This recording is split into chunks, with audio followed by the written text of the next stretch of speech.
Hello, আসসালামু আলাইকুম। গত ভিডিওতে আমরা সাং শব্দটা দ্বারা কিছু ওয়ার্ড শিখেছিলাম অ্যান্ড সাং শব্দটা দ্বারা আরও কিছু ওয়ার্ড বাকি ছিল।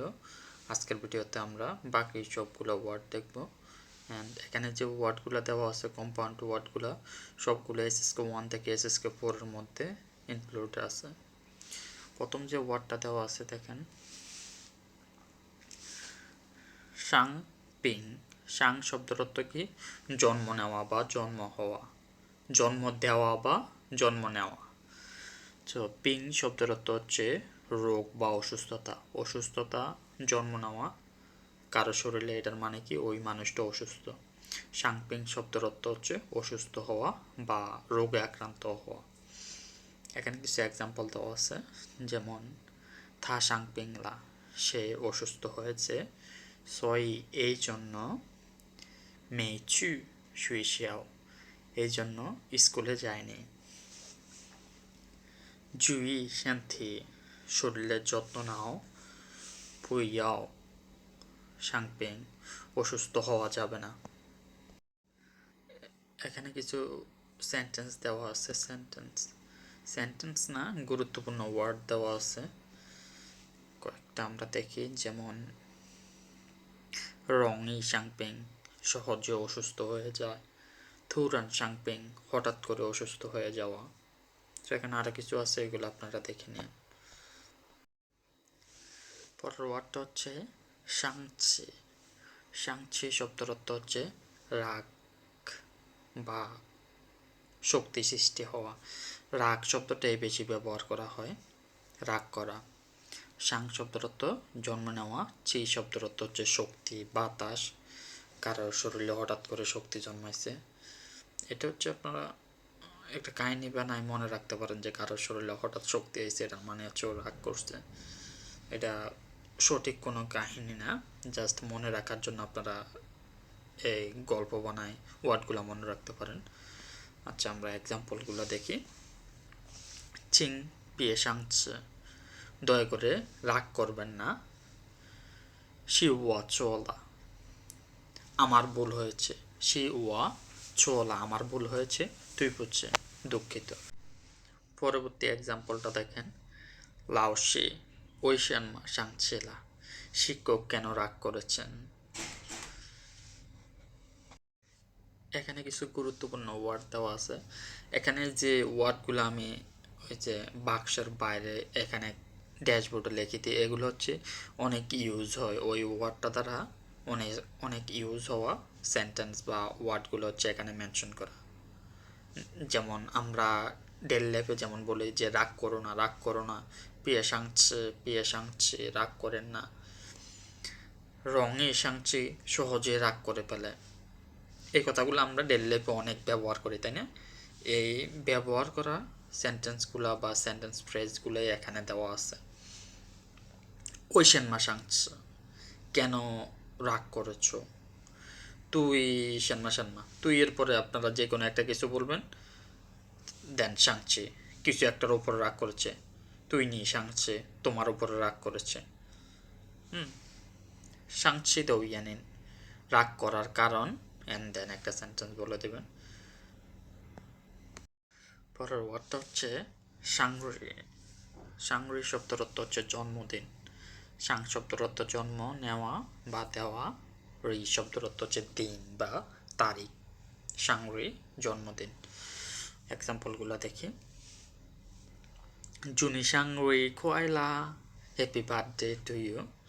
এখানে যেটা আমরা ইংলিশে বলি হ্যাপি বার্থডে টু ইউ, এটা চাইনিজ হচ্ছে জুনি সাংরি খোয়াইলা, হ্যাপি বার্থডে। অ্যান্ড 2 নম্বর এক্সাম্পলটা কি দেওয়া আছে। জিনথিয়ান শি, আজকে হলো ওয়াদা সাংরি, আজকে আমার জন্মদিন। সাংরি শব্দটার সাথে রিলেটেড এখানে কিছু ওয়ার্ড দেওয়া আছে, যেমন সাংরি খয়লা, শুভ নববর্ষ, সরি জন্মদিনের শুভেচ্ছা।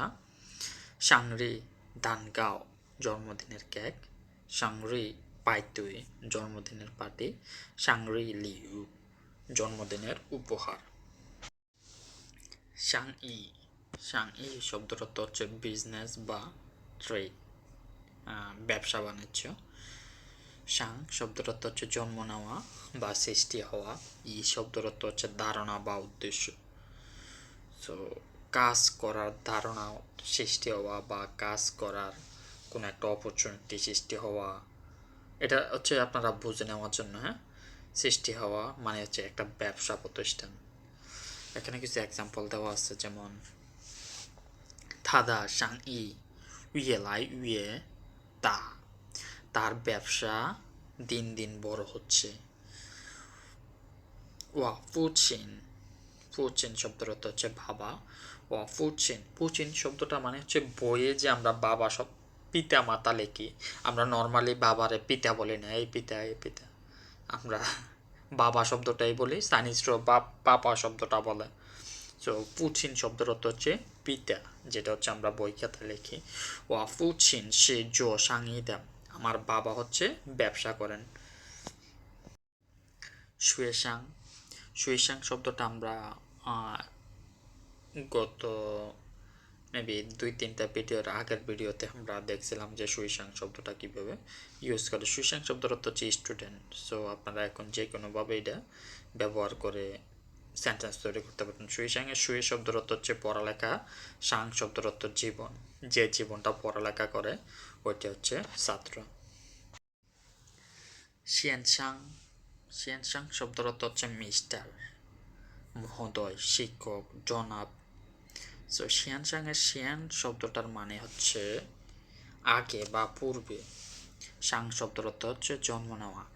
আগে বা পূর্বে যে ব্যক্তিটা জন্ম হয়েছে উনি হচ্ছে আমাদের বড় মানুষ বা গুরু মানুষ। শিয়ানসাং মিস্টার। যেমন আমরা এখানে কিছু এক্সাম্পল দেওয়া আছে, এগুলো আমরা দেখি। যে নি ইয়ে রেনসি, তুমিও কি চিনো? ইয়ে শব্দের অর্থ হচ্ছে অলসো।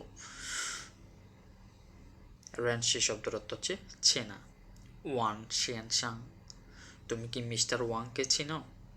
শিয়ে নিন, ধন্যবাদ শিয়ানসাং, মিস্টার আপনাকে ধন্যবাদ। না ওয়ে শিয়ানসাং শি ওয়াদা লাওশি, এই মিস্টার বা এই জেন্টলম্যান, এই ব্যক্তিটা, এই মহোদয় হচ্ছে আমার শিক্ষক। অ্যান্ড ইশাং শব্দটার ব্যবহার আমরা গত একটা ভিডিওতে দেখছি। ডাক্তার, ডাক্তার হওয়া, যেমন শি ইশাং থাশি গো ইশাং, সে হচ্ছে একজন ডাক্তার। তাং ইশাং, তাং শব্দের অর্থ হচ্ছে হওয়া। তাং ইশাং তাং লাওশি, তাঙের পরে যে কোনো একটা জিনিস বসালে এটার মানে হচ্ছে ওই জিনিস হওয়া। ওই সাংজিয়ান শব্দের অর্থ হচ্ছে টয়লেট বা বাথরুম। এটা একটা সুন্দর মিনিং আছে, দেখেন। ওই শব্দটার মানে হচ্ছে রক্ষা করা বা স্বাস্থ্য। সাং শব্দের অর্থ হচ্ছে জীবন, জীবন রক্ষা করে। জিয়ান শব্দের অর্থ হচ্ছে ঘর, জীবন রক্ষা করার ঘর হচ্ছে টয়লেট বা বাথরুম। সো এখানে কিছু এক্সাম্পল দেওয়া আছে, যেমন চিংয়েন এক্সকিউজ মি, দয়া করে। বাংলাতে কি আমরা বলি দয়া করে বলবেন এই জায়গাটা কোথায়? না, বাংলাদেশে আমরা নর্মালি দয়া করে শব্দটা বলি না, বাট ইংলিশে বলে বা চাইনিজেও ওরা বলে। যে কোনো একটা অপরিচিত মানুষের কাছ থেকে কিছু জানতে চাইতে আছেন, প্রথমে বলবেন এক্সকিউজ মি চিংয়েন। ওই সাংজিয়ান যায় না, বাথরুমটা কোথায়, টয়লেটটা কোথায়? ওয়াচু ইশিয়া, ওই সাংজিয়ান, আমি একটু ওয়াশরুমে যাই। ওই সাংজিয়ান যায় না পিয়ান, টয়লেট সেই দিকে। সো আজকের ভিডিও এখানে শেষ। সাং শব্দটা দ্বারা এই কয়েকটা ওয়ার্ডে ছিল। সো ঠিক আছে, আসসালামু আলাইকুম।